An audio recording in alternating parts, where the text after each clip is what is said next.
after day, with monotonous regularity, Australian newspapers carry headlines like these. They reflect a shocking trend in the conduct of our youth, for which parental carelessness and lack of supervision is much to blame. It would be easy to blame the places where young people gather, but that would be evading the real issue.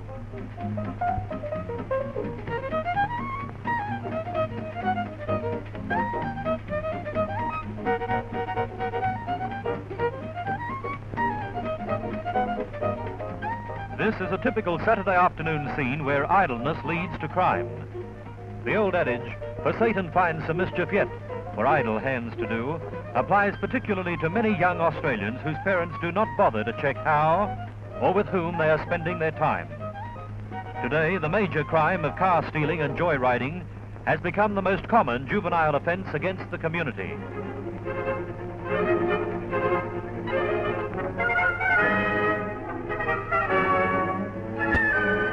A brief hour or so of joyriding at someone else's expense can mean a black mark against a youngster for life.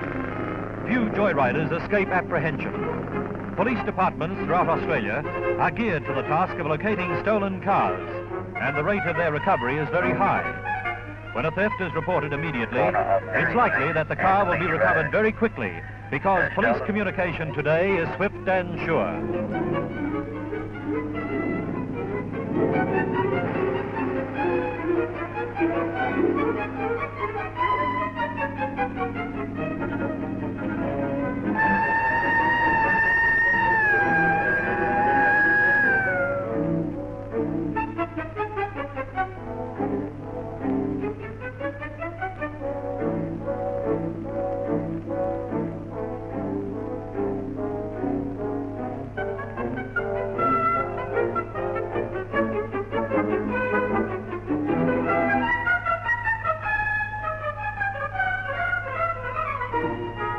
The tragedy for these youthful delinquents, many of whom come from good homes, is the disgrace their brief episode brings upon themselves and their families. And it's not only the car stealer who is guilty. All those who knowingly travel in the stolen car are equally guilty in the eyes of the law.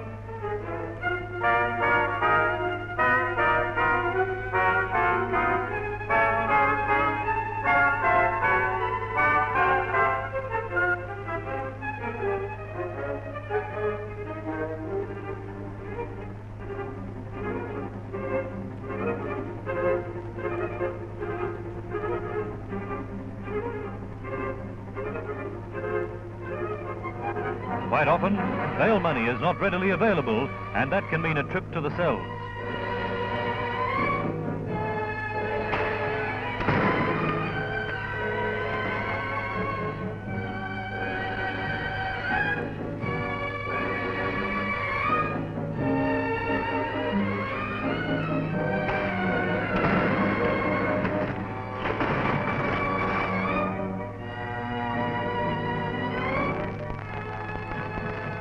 These foolish youngsters will have long hours during which to repent and to wish they had not succumbed to that moment of foolishness.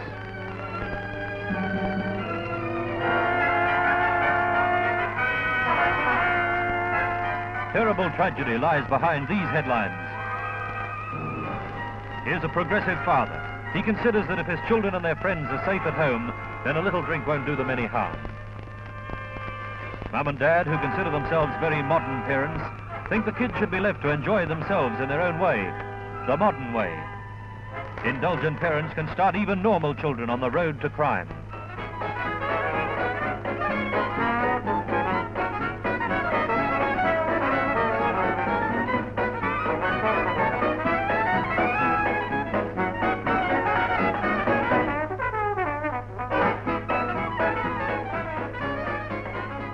The moral sense of young people can become blunted by alcohol. Without drink, this tragic episode may never have taken place. It seemed just a prank at the time. Perhaps it was just a dare at the party that started it all.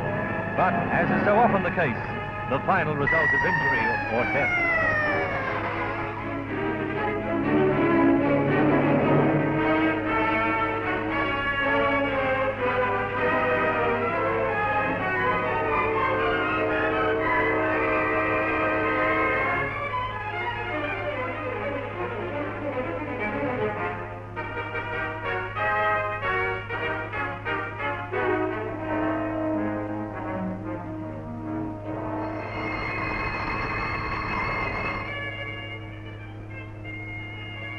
Too late now for regrets.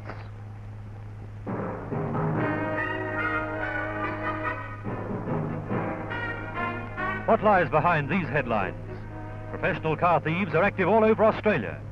Teenagers account for more than 90% of car thefts, but most of the cars taken just for joyrides are recovered, even if they are sometimes damaged beyond repair. On the other hand, organised gangs of car thieves will reduce valuable cars to scrap in a matter of minutes. Police discover a dump of stolen car parts in a garage. Teenagers, under the direction of an older man, were led into the serious crime of stealing and stripping cars, receiving just a few shillings for the crazy risk they ran. A load of car parts is brought to police headquarters. They're discovered in the scrub about 20 miles from the city. A gang of 6 car thieves went to jail for this. They destroyed cars worth many thousands of pounds. The police maintain a special car stealing squad for the tremendous task of detecting thieves and recovering stolen cars.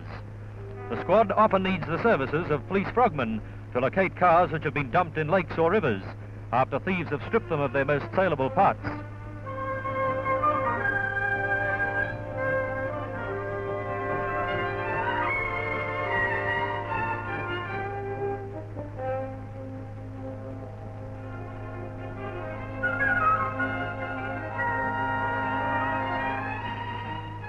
At police headquarters, it's common to see an area filled with stolen cars which have been recovered by the car squad.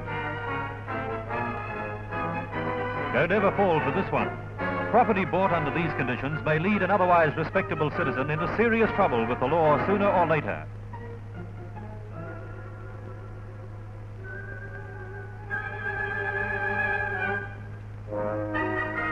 This carrier is asking for trouble. That respectable-looking fellow sauntering away with a parcel of valuable drugs is a professional thief who specializes in this sort of crime. It's unwise for motorists to leave parcels or valuable articles exposed to the view of the passer-by. They may tempt someone to steal the car to get them. Put them in the boot and lock it. By taking just a few such common-sense precautions, motorists can help to reduce the shocking rate of car stealing in Australia. Never on any account leave the ignition key in your car. Don't leave registration papers or your license in your car. They're valuable to thieves. Keep a record of your car radio serial number and the registration number of your car. Fit a locking device or loud-sounding burglar alarm. It will pay dividends. If a door lock's faulty, remove the rotor button from your distributor when leaving the car. Normally, make certain all doors are locked. And don't leave your car parked in unfrequented places day or night. This is asking for trouble. Always park in a lighted area at night. And if outside a theatre, check your car at interval. It might save an hour or more should it have been stolen. If your car is stolen, inform the police immediately, giving the car's registration number and its main distinguishing features.